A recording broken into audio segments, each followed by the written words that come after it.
జగనన్నను అభిమానులు పులి సింహం అని పొగుడుతున్నారని, ఎవరికి పులి ఎవరికి సింహం ఒకసారి బీజేపీ మీద విప్పండి మీ పంజా అంటూ సెటైర్లు విసిరారు ఏపీసీసీ అధ్యక్షురాలు షర్మిల.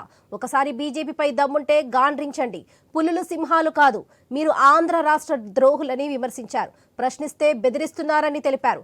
అసెంబ్లీ వేదికగా బీజేపీతో మంచి సంబంధాలు ఉన్నాయని చెప్తున్నారు షర్మిల. బీజేపీతో జగన్ బాబు నడిపేది ట్రయాంగిల్ లవ్ స్టోరీ అని, పోటీ పడి మరీ బీజేపీతో పొత్తులకు పోతున్నారని తెలిపారు షర్మిల.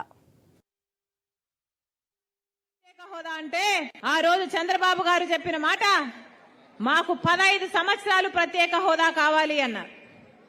కానీ ముఖ్యమంత్రి అయినాక చంద్రబాబు గారు అదే బీజేపీ పార్టీతో పొత్తులు పెట్టుకున్నారు.